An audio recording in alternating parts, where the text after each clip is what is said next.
Welcome into Box Office Quarterbacks for another exciting edition of our show. It's just going to be me today, Jeffrey Gordon. I was the only one that was able to get down and see Jurassic World Dominion this weekend. But if you've seen or heard any of our show the last 2 years, you'll know that I am the biggest Jurassic Park fan in the entire world. So I had to share my thoughts on the sixth and possibly final installment of the franchise, Jurassic World Dominion. Before we get into that, though, I just kind of want to detail what this franchise means to me.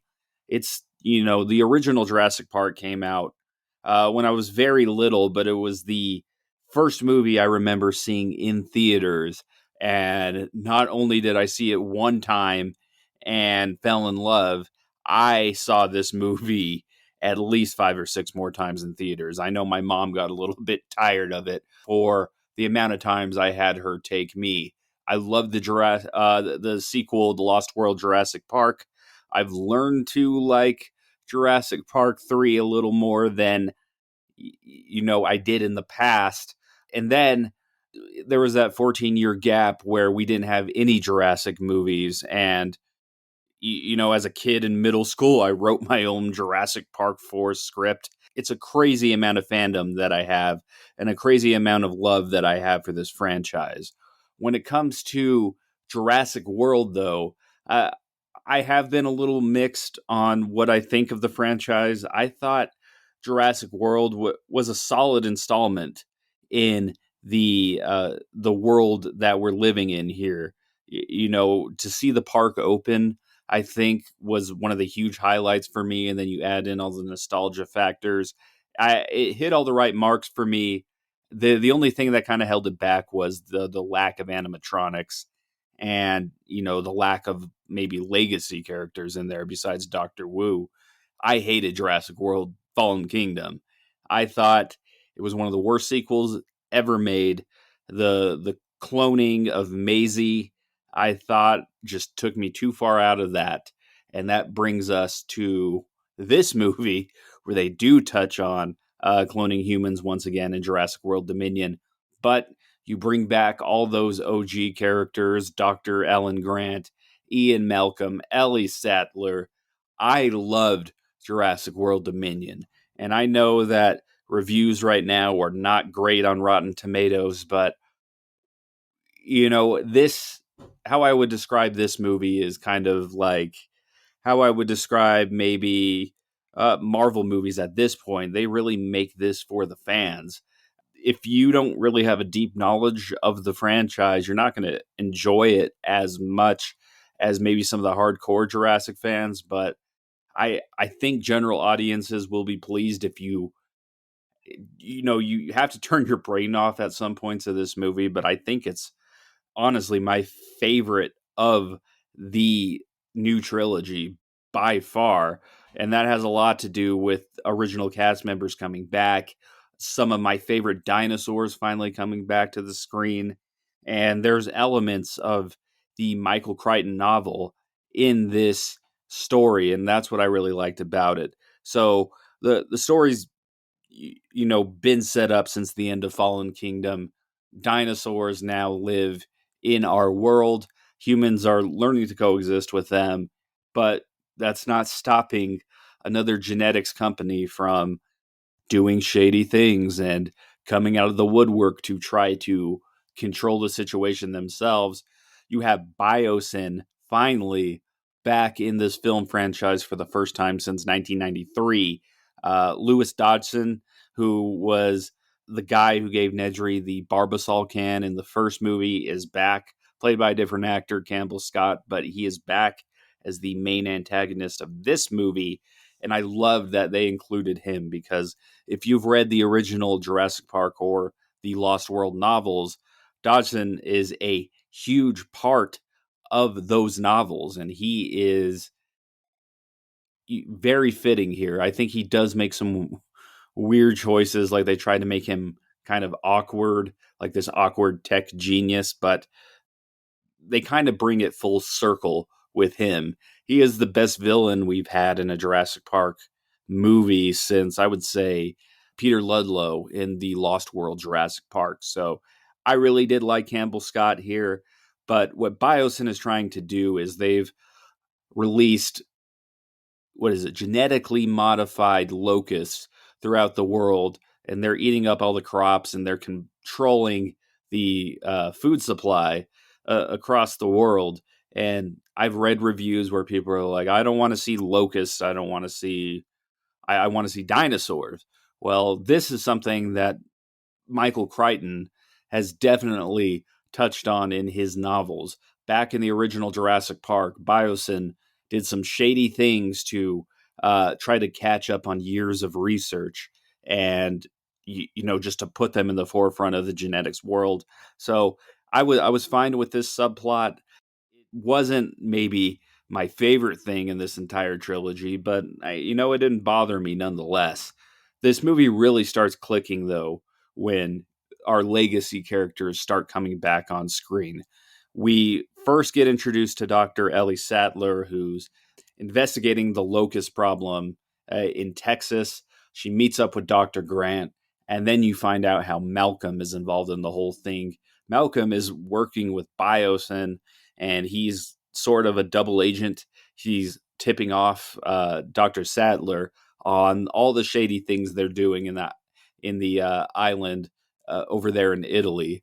And every time these three are on screen is just perfect. And what I was thinking to myself when I was watching this movie the other night is I would honestly see a whole movie with just these three characters. If you cut out the Jurassic World characters in this movie, I don't think you really lose anything. That's how strong and charismatic the original cast is. With that said, though, I will say that this is probably my favorite um, movie with Bryce Dallas Howard and Chris Pratt playing Owen Grady and Claire Dearing. I, I didn't really click with them in the first movie. And the second movie, I thought it was even worse. This movie, they felt probably the most human that they've ever felt. And I think that's with them raising Maisie as their daughter and then just living in the secluded area of wherever they are. I'm just going to say like Montana or something. But just to have that kind of family element in there kind of reminds you of earlier Jurassic Park movies, like maybe The Lost World with Dr. Malcolm and his kids. So that was great. I I did like a lot of the set pieces though involving the Jurassic World characters, especially the chase in Malta. And I honestly didn't know if I was going to like that sequence. It is a little fast and the furious for my taste, but to see an underground dinosaur black market, I thought was super cool. It's one of the coolest action sequences I've seen in 2022 so far.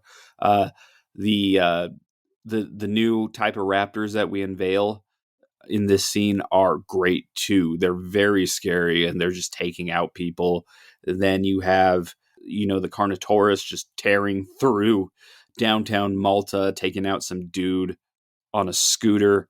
It's a great action set piece. Then, we eventually have to get these characters together, right? So the worlds intersect when Claire and Owen and the new pilot character played by DeWanda DeWise, who is probably the best addition to this cast, make their way to the Biosyn compound in Italy. And that's when we intersect with the cast of Jurassic Park. And then this movie really starts to click for me. I know a lot of people weren't really happy to see dinosaurs on an island again or dinosaurs in a secluded location. I liked it. I liked it a lot better than Lockwood Mansion and Fallen Kingdom. I'll tell you that.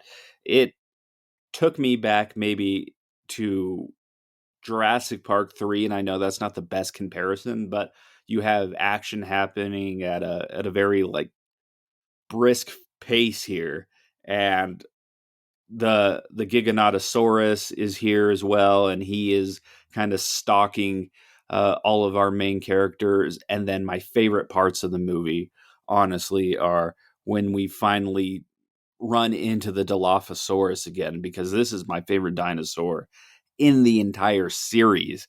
And every single movie since 1993, I have been waiting for this dinosaur to become another part of the franchise. And I've been waiting and waiting and waiting. And honestly, when I heard those hoots in the background when they're stalking Claire, I lost my mind.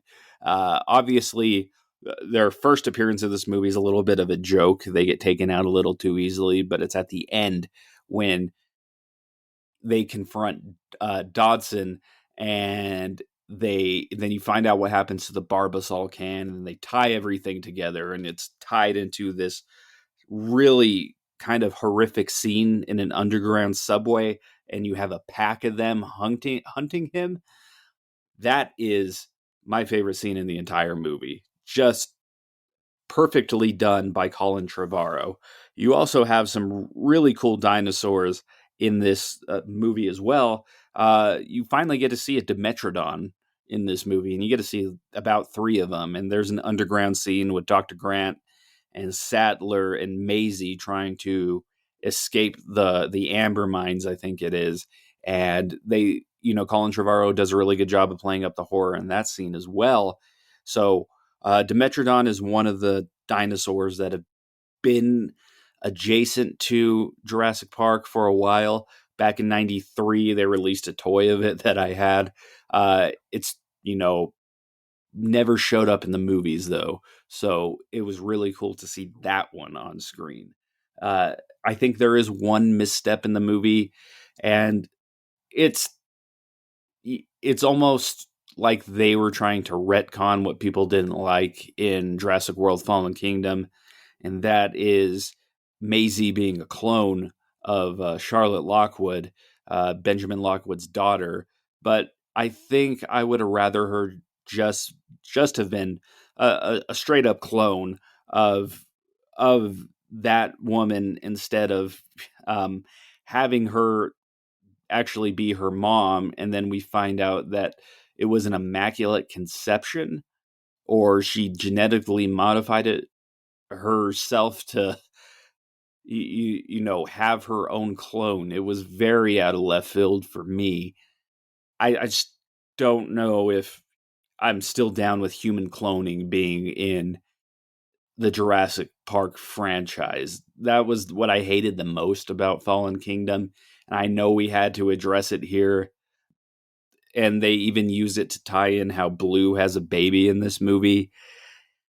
It's, I mean, that's the only thing that really took me out of this. But other than that, I had a great time with this movie. And I know critics are going to blast it and saying, we've done this 6 times. How many times are humans going to, do this and open a Jurassic Park or put people on an island and all this stuff? But there is a progression in in these movies, and I think that's what I appreciate the most. The progression from the first movie to the last movie of where we are now. You know, we haven't learned our lesson, and we're still trying to control these dinosaurs and keep them as pets. I think if something like that went wrong in the real world, that would kind of be similar to what we would be seeing, where people would, try to have a baby triceratops in their backyard or something like that. So this, while it's not perfect, I had a great time with it. Obviously, I don't want this series to end. It's meant so much to me over the years that I do hope it comes back in some capacity. I do think there is ways to continue it if you want to do sequels. I definitely think there are ways to do it if you want to do a prequel show, or maybe, a prequel movie. There's a lot of canon things out there where they talk about how they cleaned up the park after the incident on Isla Nublar in 1993, and then Dr. Wu came in to supervise the whole thing. It's a very easy way to continue the franchise, I think. Just imagine a Netflix show where they're wrangling the dinosaurs on Isla Nublar. You do that for 2 or 3 seasons. I think that would satisfy fans as well. I do think they need to give the franchise a little bit of a rest, just because we've gotten 3 of these movies since, was it 2015 now? So is where I kind of stand on that. But if you give us, content like the Battle of Big Rock, which was a short film that Colin Trevorrow did a few years ago, and you're just giving us little nuggets like that to kind of tide us over, I think I would be fine.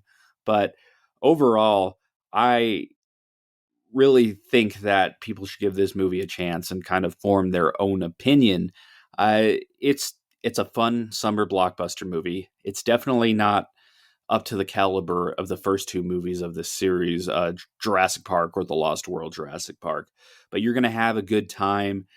And honestly, in my showing, one of the things that really made my heart happy was seeing the younger generation there and them connecting to these movies. So they're as much fans of the Jurassic Park, Jurassic World franchises I am now, and it's great that Universal was able to, bring in a whole new audience, and that's kind of the point of these legacy sequels, right? That you want to bring in a new audience, and we're kind of seeing a renaissance of that. If I were to go off our scale and give this movie a score, I think I'm honestly, it's going to be above a starter for me because I loved it that much. I think I'll put it at an all-star. I think the cast being back together from Jurassic Park is just too strong of a feeling for me to kind of fight away. And they're going to be my top three characters in the movies. And then everyone else you kind of fill in, but it's the nostalgia factor that really got me here. And I really recommend that you guys go see this movie in theaters because I think you'll have a fun experience with it, a fun, at least family time with your kids if you do have kids. So I say go ahead, form your own opinions, like I said. And yeah, just let us know what you think of this movie on social media, where you guys want to see the franchise go from here.